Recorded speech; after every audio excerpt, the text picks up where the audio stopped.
विधानसभा निवडणुकीनंतर कुठल्याही पदाची अभिलाषा न बाळगता बिनशर्त आपल्या शेकडो कार्यकर्त्यांसह शिवसेनेचा धनुष्यबाण हाती घेतलेले काँग्रेसचे माजी ठाणे शहर जिल्हाध्यक्ष मनोज शिंदे यांची शिवसेनेचे मुख्य नेते तथा राज्याचे उपमुख्यमंत्री एकनाथ शिंदे यांनी शिवसेनेच्या ठाणे लोकसभा संपर्क प्रमुखपदी नियुक्ती केली आहे। मनोज शिंदे यांचं त्रिवार अभिनंदन करून एकनाथ शिंदे यांनी वंदनीय हिंदू हृदय सम्राट शिवसेना प्रमुख बाळासाहेब ठाकरे यांचा हिंदुत्वाचा विचार आणि धर्मवीर आनंद दिघे यांची शिकवण आपण सक्रियपणे प्रचार आणि प्रसार करण्यासाठी प्रोत्साहित केलं।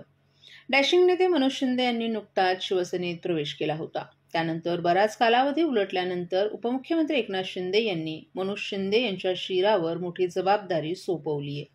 हिंदू हृदय सम्राट शिवसेना प्रमुख बाळासाहेब ठाकरे यांच्या आशीर्वादाने आणि शिवसेनेचे मुख्य नेते उपमुख्यमंत्री एकनाथ शिंदे यांच्या आदेशानुसार शिवसेना पक्षाच्या ठाणे लोकसभा संपर्क प्रमुखपदी त्यांची नियुक्ती करण्यात आली आहे। पक्षानं सोपवलेल्या नवीन जबाबदारीचं निष्ठेनं योग्य तऱ्हेनं पालन करण्याचा निर्धार मनोज शिंदे यांनी व्यक्त केलाय। हिंदू हृदय सम्राट शिवसेना प्रमुख बाळासाहेब ठाकरे यांचा हिंदुत्वाचा विचार आणि धर्मवीर आनंद दिघे यांची शिकवण याचा सक्रियपणे प्रचार आणि प्रसार करणार असून शिवसेना पक्ष वाढीसाठी सर्वांना सोबत घेऊन कार्य करणार असल्याचा विश्वास मनोज शिंदे यांनी व्यक्त केलाय। शिवसेनेचे सचिव संजय मोरे यांनी प्रत्येक महिन्यात किमान 2 संपर्क दौरे करण्याच्या त्यांना सूचना दिल्या असून या संपर्क दौऱ्याचा दरमहा अहवाल शिवसेनेच्या बाळासाहेब भवन येथे देण्यात यावा अशा सूचनाही संजय मोरे यांनी मनोज शिंदे यांना केली आहे।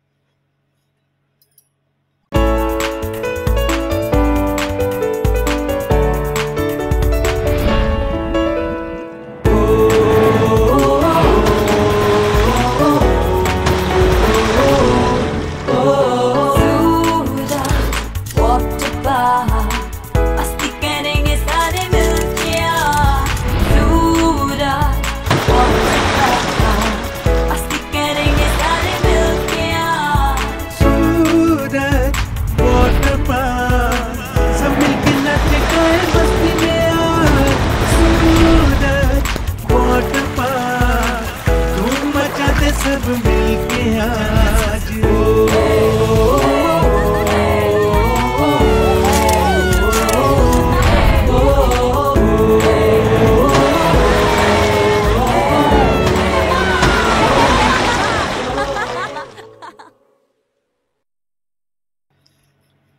मद्य प्राशन करत असाल तर सावधान। राज्य उत्पादन शुल्क विभागानं काल रात्री टाकलेल्या छाप्यात बनावट मद्याचा साठा जप्त करत बनावट मद्याची विक्री करणाऱ्या 5 जणांच्या मुसक्या आवळल्या असून एक आरोपी मात्र अद्याप फरार आहे।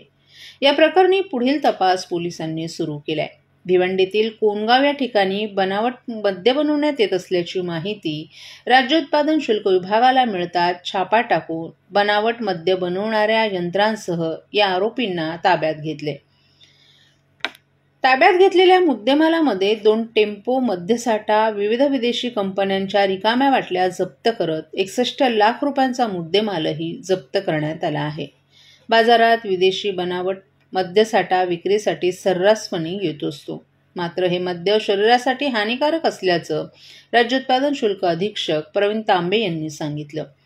तसंच या बनावट मद्यामध्ये विक्रीमुळे राज्याच्या महसुलावर देखील परिणाम होत असून या आरोपींवर कडक कारवाई करणार असल्याचं राज्य उत्पादन शुल्क विभागाकडून सांगण्यात आलंय। हा जवळपास ह्या पूर्ण गुन्ह्यामध्ये 61 लाखापेक्षा अधिक किमतीचा मुद्देमाल जप्त केला। तर डुप्लिकेट दारू बनवण्यासाठी अशा प्रकारचा परवाना नसून सुद्धा दारू विक्री होत आहे, आव्हान असेल आणि महसूल देखील बुडवला जातं, त्यामुळे नक्कीच त्यांच्यावरती त्याच्याकडे पुढे जाऊन अजून कारवाई होत। नक्कीच याच्यामध्ये अगदी मोठ्या प्रमाणावरती महसूल शासनाचा चुकून अशा प्रकारचं मद्य तयार केल्याचं निदर्शनास आलंय। यापूर्वी महाराष्ट्र राज्यामध्ये विक्रीसाठी प्रतिबंधित असणारी आणि गोवा किंवा दमन या ठिकाणी विक्रीसाठी असणारी मद्य आपल्या जिल्ह्यामध्ये किंवा महाराष्ट्रामध्ये आणण्याची आपण 2-3 महिन्यामध्ये मोठ्या प्रमाणावरती कारवाई केली। जवळपास 21,000 बल्क लिटर पेक्षाही जास्त आपण मद्य पकडले आणि अशाच प्रकारची कारवाई यापुढे सुरू राहील। ठाण्यातील मोक्याच्या जागेवरील जुन्या इमारती विशिष्ट बिल्डरांच्या घशात घातल्या जात असून त्याचबरोबर सुस्थितीतील इमारतींना अतिधोकादायक ठरवणारे काही स्ट्रक्चरल ऑडिटर आणि महापालिका काही अधिकाऱ्यांच्या संगनमतानं हा प्रकार सुरू असल्याचा गंभीर आरोप भाजपचे माजी नगरसेवक नारायण पवार यांनी केलाय. सामाजिक कार्यकर्त्या अंजली दमानी या 2 दिवसांपूर्वी अशाच प्रकारचा त्यांनी आरोप केला होता. त्या पाठोपाठ आता पवार यांनी केलेल्या आरोपांमुळे महापालिकेचे संबंधित अधिकारी अडचणीत येण्याची चिन्ह निर्माण झाली आहेत.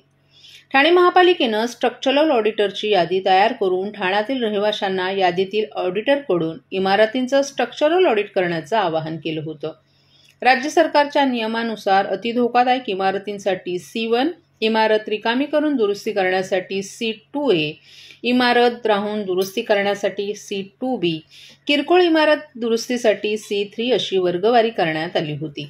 परंतु महापालिकेच्या निर्णयाचा सर्रासपणे गैरफायदा घेण्याचं काम काही विशिष्ट स्ट्रक्चरल ऑडिटर कंपनी आणि काही महापालिका अधिकाऱ्यांनी एकत्र येऊन केले. त्यानुसार शहरातील मोक्याच्या जागांवरील सुस्थितीतील इमारती बिनदिक्तपणे धोकादायक ठरवल्या जात आहेत. C3, C2B, C2A या श्रेणीतील इमारती C1 या अतिधोकादायक वर्गात टाकण्यासाठी काही बिल्डर आणि महापालिकेतील काही अधिकारी कार्यरत असल्याचा आरोपही पवार यांनी महापालिका आयुक्त सौरभ राव यांना पाठवलेल्या पत्रात केलाय. धोकादायक इमारतींबाबतचा प्रस्ताव महापालिकेच्या अतिक्रमण विभागाकडून सार्वजनिक बांधकाम विभागाकडे पाठवला जातो, तर सार्वजनिक बांधकाम विभागातील इंजिनियरकडून प्रत्यक्ष इमारतीची पाहणी न करताच त्या C1 या अतिधोकादायक वर्गात टाकल्या जात आहेत.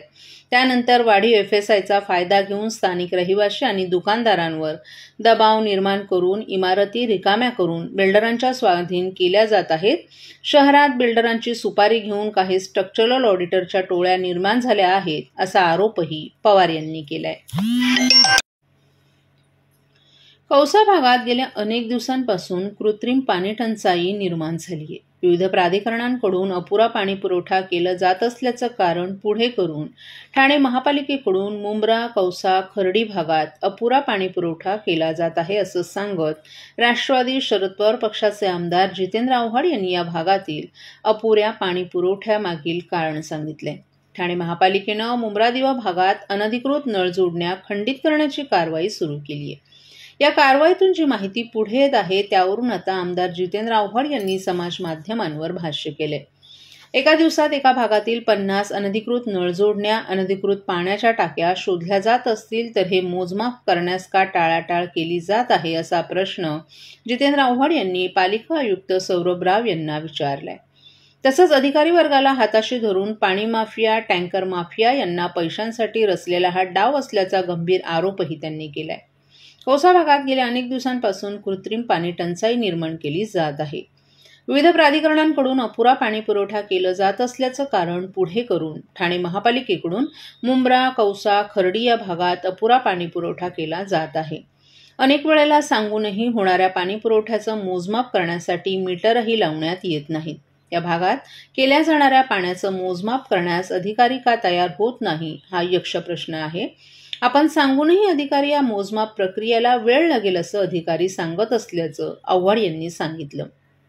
जर एका दिवसात एका भागातील 50 अनधिकृत नळ जोडण्या, अनधिकृत पाण्याच्या टाक्या शोधल्या जात असतील तर हे मोजमाप करण्यास का टाळाटाळ केली जात आहे. अधिकारी वर्गाला हाताशी धरून पाणी माफिया, टँकर माफिया यांनी पैशांसाठी रचलेला हा डाव आहे असा आरोपही आव्हाड यांनी केलाय. महाराष्ट्रातील भगिनींना आधार देणारी राज्य शासनाची मुख्यमंत्री माझी लाडकी बहीण योजना. या योजनेअंतर्गत अल्प उत्पन्न गटातील 21 ते 65 वयोगटाच्या भगिनींना मिळणार दरमहा 1500 रुपयांची मदत. अर्ज करण्यासाठी 31 ऑगस्ट 2024 पर्यंत मुदतवाढ. कुटुंबाचं वार्षिक उत्पन्न 2.5 लाख रुपयांपेक्षा कमी असलेल्या महिला पात्र. कुटुंबाकडे पिवळं किंवा केशरी रेशन कार्ड असल्यास उत्पन्नाचा दाखला आवश्यक नाही. पांढरं रेशन कार्ड असेल किंवा रेशन कार्ड नसेल तर कुटुंबाचं वार्षिक उत्पन्न 2.5 लाखांपेक्षा कमी असल्याचा दाखला आवश्यक. योजनेसाठीचा ऑनलाईन अर्ज नारी शक्ती दूत ॲपवरून किंवा पोर्टलवर भरता येईल. ज्या भगिनींना ऑनलाईन अर्ज भरता येत नसेल त्यांच्यासाठी अंगणवाडी, ग्रामपंचायत, वॉर्ड ऑफिस, सेतू सुविधा केंद्रामध्ये किंवा आशाताई बचत गटाच्या CRP यांची मदत उपलब्ध. आता आपल्याला अभिमानानं म्हणता येईल सुखी आणि सुरक्षित आहे माझी लाडकी बहीण.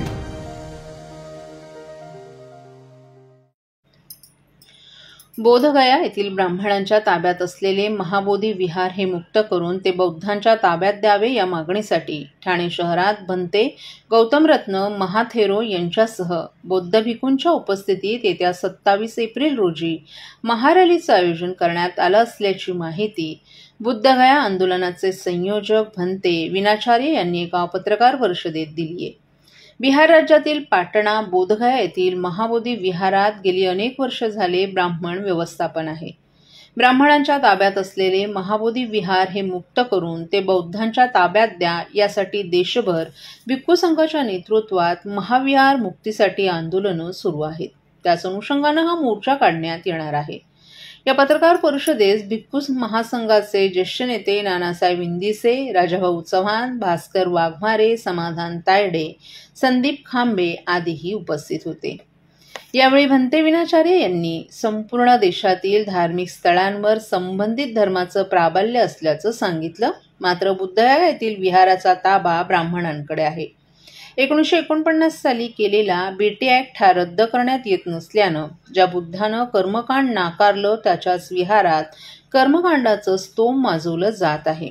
त्यामुळेच हे विहार बौद्धांच्या ताब्यात द्यावं या मागणीसाठी देशभर आंदोलनं सुरू करण्यात आली असून त्याचाच एक भाग म्हणून जिल्हाधिकारी कार्यालयासमोर 16 ते 26 एप्रिल दरम्यान भंते गौतमरत्न महाथेरो यांच्या नेतृत्वाखाली साखळी उपोषण करण्यात येणार असल्याचं त्यांनी सांगितलं. तसंच 27 एप्रिल रोजी स्टेशन ते जिल्हाधिकारी कार्यालय अशी महारॅली काढण्यात येणार आहे. या रॅलीत सुमारे लाखभर लोक सहभागी होतील. दरम्यान बुद्ध जयंतीच्या दिवशीच म्हणजे 12 मे रोजी 12 लाख बौद्ध अनुयायी बुद्धगया येथे उपस्थित राहणार असून यावेळेस गौतमरत्न यांनी सांगितलं. आज भारतातील महान सम्राट चक्रवर्ती अशोक राजा यांचा जयंती आहे 2329वा. या जयंतीच्या दिवशी ठाणे जिल्ह्यातील सर्व नागरिकांच्या वतीने मी एक आवाहन करतो. महाबोधी महाविहाराचा जो आंदोलन पूर्ण भारतामध्ये चालू आहे, देशभरात चालू आहे, बीटी ॲक्ट 1949 रद्द होऊन संबोधित स्थान बौद्धांच्या हाती केंद्र सरकार आणि बिहार सरकारने द्यावे. त्यासाठी संपूर्ण ठाणे जिल्ह्यातील विविध तालुक्यांमध्ये आपण आंदोलन मोर्चे केलेले आहेत. आता या जिल्ह्यामध्ये जेवढे तालुके आहेत मुरबाड, शहापूर, भिवंडी, ठाणे, कल्याण, अंबरनाथ येथील लाखो बौद्धांचा एक सामूहिक सांघिक लाखो लोकांचा विशाल विराट शांतता महारॅली 27 एप्रिल 2024 रोजी सायंकाळी 4 वाजता आपण ठाणे स्टेशन पासून जिल्हाधिकारी कार्यालयापर्यंत आयोजित केलेले आहेत. त्या अगोदर 10 दिवस साखळी उपोषण होणार आहेत 15 एप्रिल ते 26 एप्रिल पर्यंत. तरी महाबोधी महाविहार बौद्धांच्या हातात यावे, बीटी ॲक्ट रद्द व्हावे, त्यासाठी बौद्धांसोबत तमाम समाजातील नागरिक या आंदोलन उपोषणामध्ये सामील व्हावेत असं आम्ही या ठिकाणी भिक्खू संघ आणि सर्वांच्या वतीने आवाहन करतो. धन्यवाद.